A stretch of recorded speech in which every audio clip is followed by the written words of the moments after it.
À l'issue de la commémoration de la Journée nationale de lutte contre la torture ce 7 mai 2022, le Bureau exécutif national de l'ODHP portera les doléances suivantes au président Talon.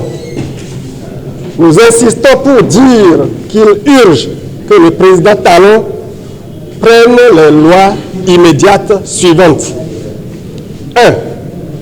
Une ordonnance présidentielle d'amnistie pour la libération de tous les détenus politiques depuis Laurent Métaillon et les co-accusés Saliou Youssao, Edouard Adegoke, Jérémy Mora, Célestin Aono, en passant par Edouard Kourou jusqu'au dernier après l'élection présidentielle à la suite de Rekia Madougou et Joël Aïvo.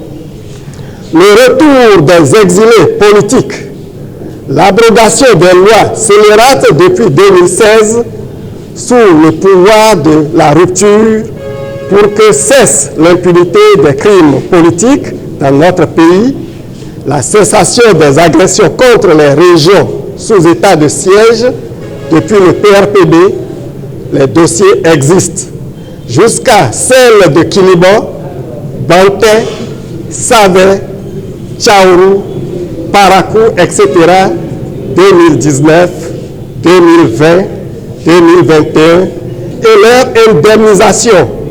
La lumière sur les morts et les disparitions de civils, policiers et militaires lors des agressions successives à Savé, Tchaourou, Banté, etc. en 2019, 2020 et 2021. 2. Les dispositions idoines pour le jugement des tortionnaires anciens et nouveaux depuis ceux sous Mathieu Kérékou, PRPB. 3.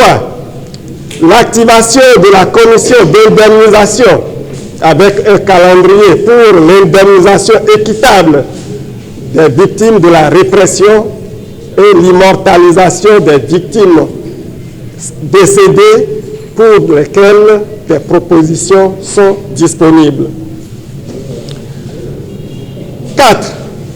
La reconnaissance des pupilles de la nation relativement aux victimes sous le PRPB et le renouveau démocratique. 5. L'indemnisation des victimes et des ayants droit des victimes de l'agression du 16 janvier 1977 ainsi que des citoyens béninois séquestrés au Maroc à l'époque. L'élection 6. L'érection d'un musée historique sur la torture au Bénin. 7. La lumière sur la mort et la disparition de Urbain Daïvo, de Dame Bernadette Soudji Abossou. 8. La lumière sur les militaires et civils qui meurent à la suite des attaques terroristes depuis décembre 2021 et leur recensement aux fins d'indemnisation et de prise en charge de leurs familles, d'une part, et de leurs enfants comme pupilles de la nation d'autre part. 9. La lumière sur les exécutions extrajudiciaires en vue de clarification, d'indemnisation et des auteurs, d'indemnisation des auteurs et de leur, d'identification des auteurs et de leur jugement. 10. Satisfaction des revendications patriotiques de souveraineté et de dignité nationale, à savoir, petit a, la mise en œuvre du droit à l'instruction dans les langues nationales, du droit d'être jugé dans sa langue maternelle. Petit b, la cessation de l'humiliation nationale par les hommages nationaux, à Kaba avec le retrait de sa dépouille ainsi que celle de ses guerriers des grottes de Dataori pour une sépulture digne des héros qu'ils sont. le retour de la tête emportée de Bioguera décapité, le retour des dépouilles des notables déportés de Sakété, de Kové, etc. Petit c, la non-installation des troupes françaises sur le sol de Béanzin, Kaba Yerima, Bioguera et Kaba. Non, Saka Yerima. Saka Yerima. La non-installation des troupes françaises sur le sol de Béanzin, Saka Yerima, Bioguera et Kaba. Notez bien. Faut-il le rappeler? Les propositions concrètes en matière d'immortalisation ont été faites par les victimes et le DHP, tels les baptêmes de rues, d'édifices, de places publiques, comme par exemple le boulevard Luc Tombadja de l'Étoile Rouge et à Datapa. Le CG Boniface Swateki de Sebana, le marché Saint-Blac-Pomassi d'Azové, le CG1 Rémi Akpoko-Glélé d'Aboumé, CG Bégané à Tchaka Parfait, etc. Et ce sera justice.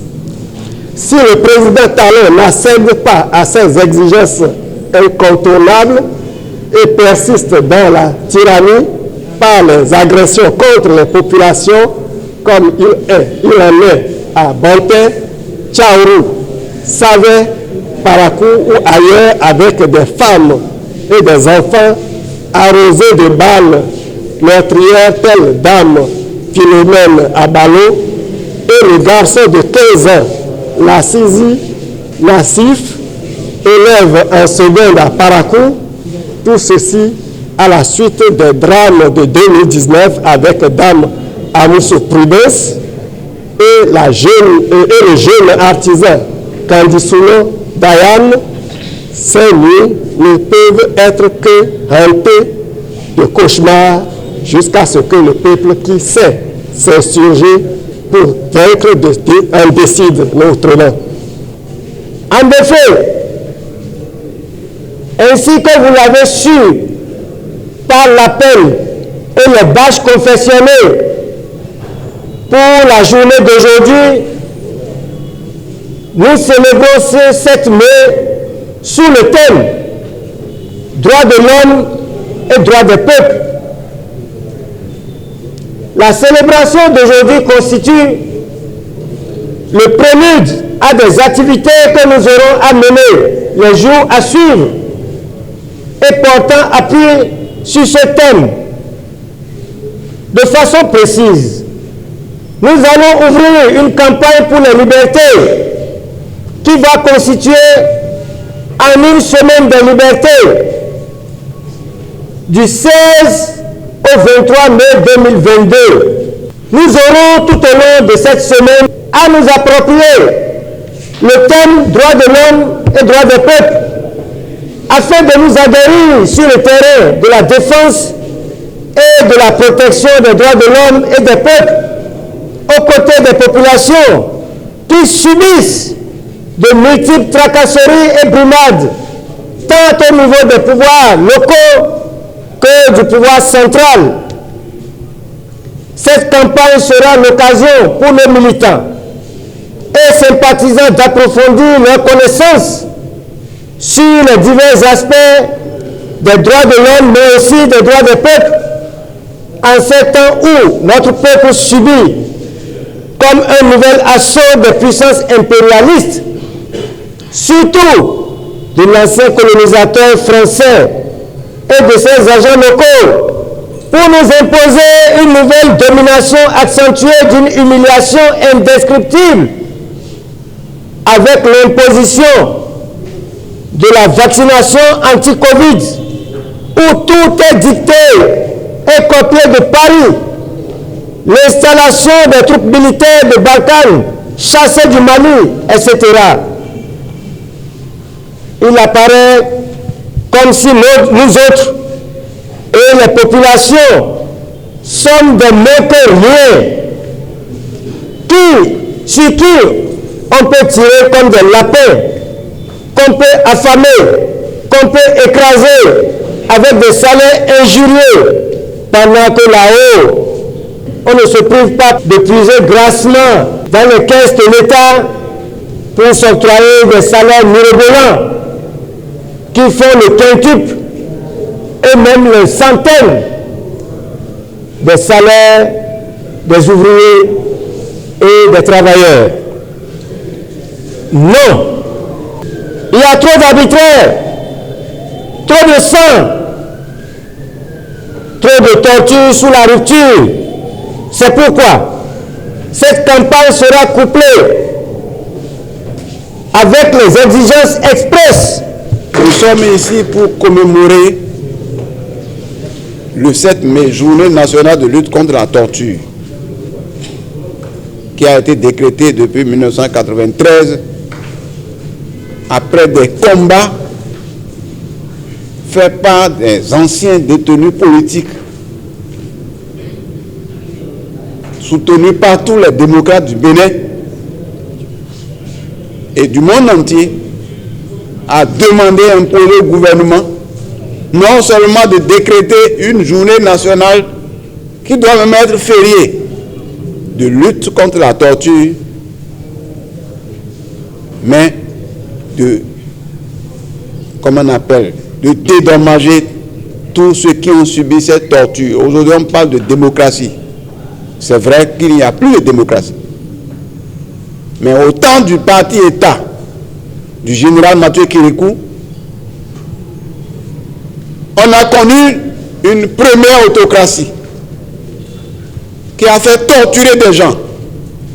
Des gens ont connu des camps de concentration, des tortures ici, de Cotonou à Sebana, en passant par le cas de Dodia, Ouida, même Porte-Nouveau, Parakou, un peu partout des gens ont été torturés dans ce pays. Les témoins sont encore vivants. Et l'un des grands témoins, c'est bel et bien le président de l'ODHP, le célèbre Aboubakar Baparapé, dont le dos a été montré en photo, publié. Le dos là est toujours là. La torture se poursuit. Le peuple est torturé. Nous travaillons, nous sommes torturés. La jeunesse est torturée. Torture physique et morale. Nous demandons une réévaluation de nos salaires. Jusqu'aujourd'hui, nous n'avons rien eu. Et on nous dit que tant que la guerre va continuer en Ukraine et qu'il y aura les conséquences, on n'aura pas de salaire évalué. Or, on a fixé les salaires des secrétaires exécutifs pendant la même guerre. De 600 000 à 2 millions. 2 millions, ça fait 50 fois le SMIC. C'est une torture contre le peuple. Et nous devons poursuivre la lutte, malgré toutes les menaces.